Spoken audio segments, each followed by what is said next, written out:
Hey everyone, online campus pastor Robert Murphy, and I'm here with Dr. Wendell Nelson, pastor of spiritual formation.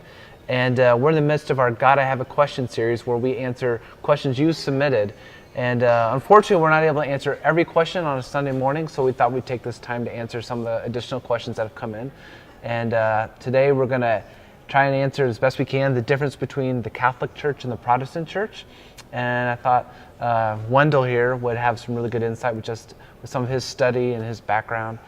So Wendell, when you hear that question, what are some things that kind of come to mind about the differences between Catholics and Protestants? Well, I think you have to go back to like the 16th century, especially in Spain and Europe, where the Catholic Church was really facing some pretty challenging times. You had St. Ignatius, who was really trying to transform or change the church from within.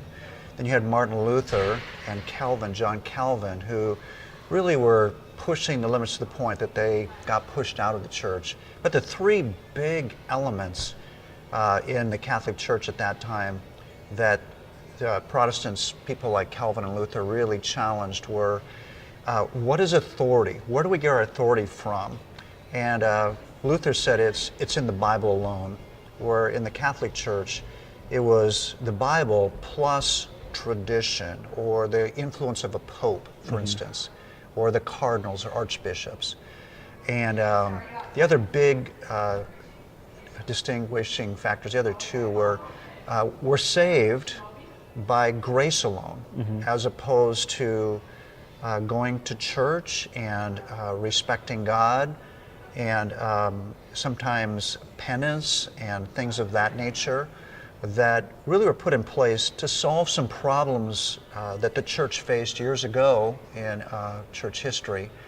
And then the third one had to do with, Luther talked about the authority of the believer or the priesthood of the believer, and really felt that there shouldn't be such a distinction between the clergy and the lay people. So those are really the origin of the shift that Protestantism, started when they broke off from the Catholic Church. Yeah, I know.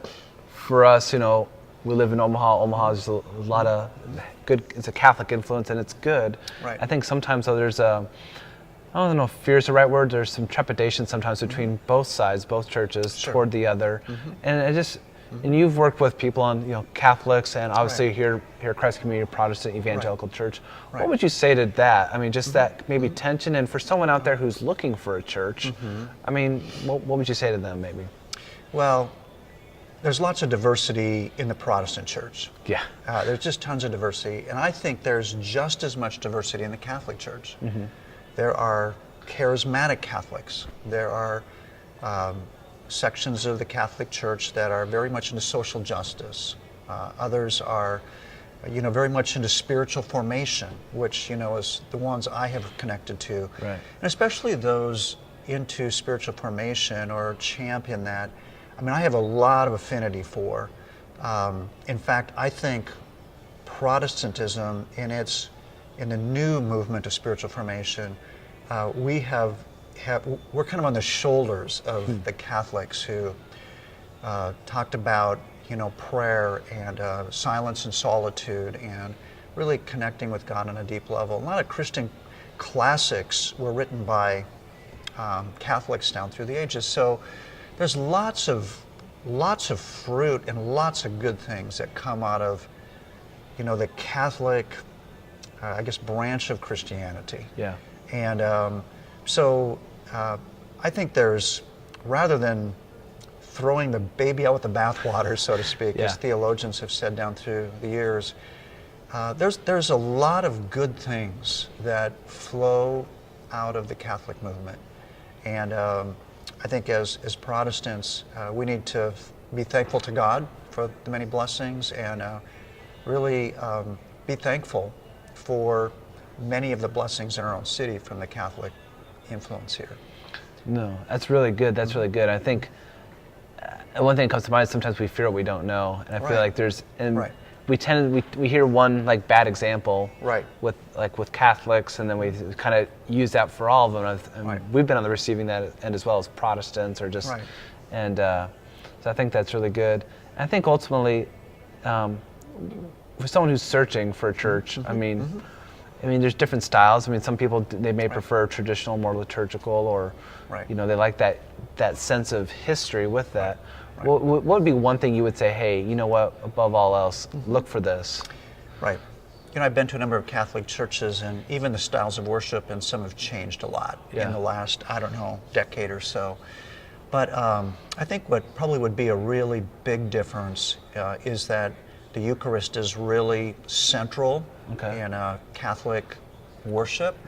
And it's almost as though they are mystically returning to that key event in the origin of the Christian faith. Yeah. And they celebrate that every single week. That's just a core element of Catholic worship.